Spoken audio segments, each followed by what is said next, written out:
What was that? What was that? Yes, I'm in front of the camera like Mad Dog Russo would be. What the hell was that last night? You got Monica McNutt going through the fog to get the Boston and back. What did you do? Do you remember it was tied at halftime? What the hell was that third quarter?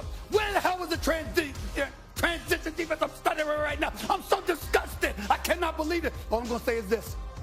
Game 6, Friday night, Madison Square Garden. This is it. This is it right here.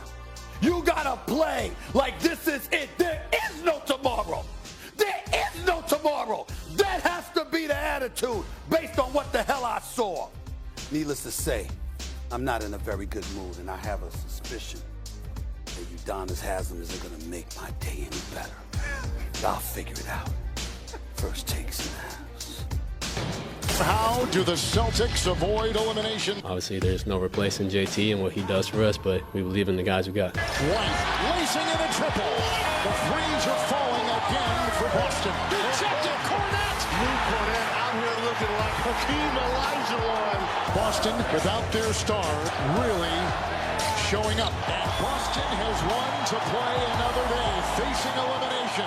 I know it's easy to kind of write things off, but we still got basketball to be played. Don't count us out just yet. Well, what was that? I'm looking at you. Hey, Stephen A. I know what it was. Haslam. I know exactly what it was. Monica McNutt, What's tell up, me. Molly? What was it? That was his best Apollo Creed impression. But if you remember what Apollo Creed told Rocky and what Rocky said back, I'm afraid. And the Knicks better be afraid. Rocky came back and won. He did. Go right there. Remember that. Watch your Okay, mouth. hold that. I know those. This is true. I know those. But they were afraid. Let me give folks the details, and then y'all can fight. Celtics rallied and then some in the absence of their star, Jason Tatum, who is recovering from Achilles surgery. The result was the Celtics' best defensive game of the series. They suffocated the Knicks, 127-102. And the victory to cut the series lead to 3-2, force a Game 6 on Friday back here in New York. Here's Joe Mazzulla and Jaylen Brown post-game. Gentlemen, hello. A lot of these guys have been around the league a long time, and they've seen a lot. And to me, you just rely on the character of the guys, the togetherness, the staff. At the end of the day, you don't get to pick the test that you have. You just pick how you respond to them, and that's kind of how life works, I appreciate the fans that showed up tonight. It was a great atmosphere. It was loud, and I know it's easy to kind of write things off. Obviously unfortunate what happened to JT, but we still got basketball to be played. I believe in this group, so, don't count us out just yet. Stephen A., what's your concern level for your New York Knicks? It's heightened. It's heightened significantly. I'm going to tell you that right now. If on a scale of 1 to 10, you ask, it's about an 8. An 8? It's about an 8. It's about an 8. You can't lose Game 6. You can't lose Game 6 at Madison Square Garden. I'm going to tell you what I saw last night that really, really disturbed me. I'm not going to be one of those dudes, oh, you know what, it's the Knicks, damn it, we'll find a way. You better find a way. But I'm not sure they're going to. But they better find a way tomorrow night. You don't want to go back to Boston. They're very familiar with those rims, obviously. They've outscored the Knicks by 90 points on three-point shots in this series, okay? Fast break points last night, they had a field day with the New York Knicks. I think it was like 31-9 or something like that, if I remember correctly. Here's where my concern lies. Outside of Luke Cornett, okay, I mean, the man ain't never started a playoff game, okay? He's started about 16 games in his career. This brother came out and looked like the second coming of Bill Walton, God rest his soul. 5 blocks in the third quarter, 7 blocks for the game, just erasing everything at the rim, particularly in the second half. I couldn't believe it, all right? But here's what really, really alarmed me. Believe it or not, it's not Jaylen Brown. He is getting paid $304 million for a reason. The brother's a stud. He's the reigning NBA Finals MVP. We know what Jaylen Brown could do. Props to him for showing up last night, having 26 points, 12 assists, just 2 turnovers in nearly 38 minutes.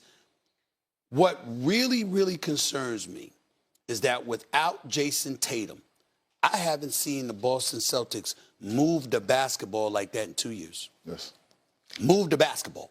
I'm talking about having your spacing, making sure you sharing and distributing the basketball, having faith in your teammates, and guess what? Everybody's touching it, and you don't know who to guard because if it ain't Jaylen Brown hitting pulling up for one of his mid-range game, attacking the basket, or hitting the occasional 3, it was Derek White drilling them for like 4 or 5 threes in the first half, hitting 7 for the game. By the way, he's had 13 3-point shots in the last 2 games, okay?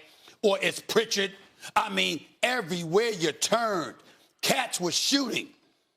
And if they shoot the basketball like that, sharing it like that, the Knicks are going to have a problem. The New York Knicks defense was not great. They didn't get back into transition defense. That was not good. But we look at the Boston Celtics and we're reminded they're a talented bunch. They have depth and they have a championship pedigree. Same team they had last year. These guys have been here before. New York Knicks got to win Game 6.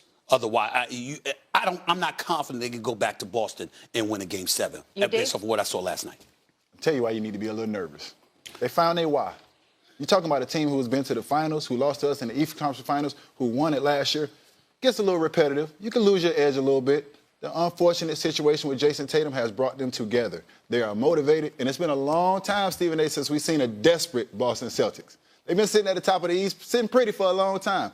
This is a desperate Boston Celtics team, and we're really seeing what they're made of right now. And to your point, Jaylen Brown, not only a great player, but I think he was also a leader last night. If you look at what he was doing on the sideline and all the things he was talking about, his leadership. So for me, you got to be a little nervous, dog. Be a little nervous. I'm smiling over here. I love it. I love this spot. Y'all put me right across from him on purpose? Y'all put me right here on purpose? I get to watch this for 2 hours. I'm blessed. I will echo what all of you guys said, but I think to me, one of the things that stood out, you're right about the ball movement, SA, but I also think the Knicks got to continue to shoot the basketball. Like, they were just completely disjointed on both sides of the floor. The thing that gives you optimism, confidence, I would say, going into Friday is after losses, Jalen Brunson is averaging 36 points per game. And they're 3-0. And they're 3-0, right? Those are wins. I think this team relishes in the opportunity to self-correct, to address their mistakes. I have a ton of respect for Boston. And in fact, pregame, Joe Mazzulla's press conference, his common refrain was, in various ways, we have complete empathy for what JT is going through, but tactically we have an opportunity in front of us. And so you could feel the emotion. You talk about that building. In the third quarter of that game, that was the loudest I've heard that building in this entire series. And so for Jaylen Brown to call out the fans, that is appropriate because they were truly in it. They were the sixth man on the floor in terms of willing their team into it. I am not usually one to go here, but I'm really curious how the officiating is going to go on Friday night. Because last night, I had some real questions. And I will admit, I thought the Knicks got a very friendly whistle in the first half. And in the second half, okay. Because this game is going to be physical and it is going to be chippy. And I think we got to get to that line where you let the guys play, but it also has to be balanced on both sides. Well, let me say this to you, Eminem. I'm incredibly disappointed in what you just said. Because? The reigning defending champions are on the brink of elimination on their home court, having lost their superstar. What do you think the officials are going to do?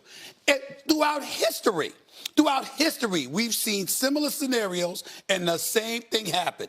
You on the brink of elimination, you're a reigning defending NBA champion, you're going to get calls. You got to know that if you're the New York Knicks, you're going to get calls. The first half, they were right in it. They had Boston on its heels, even though it was tied. The fact is they were right there. And the New York Knicks gave you every impression based on what we've seen from them throughout the playoffs, that if it gets tight, as the game wanes, that's the last position Boston wants to be in. The New York Knicks were right there.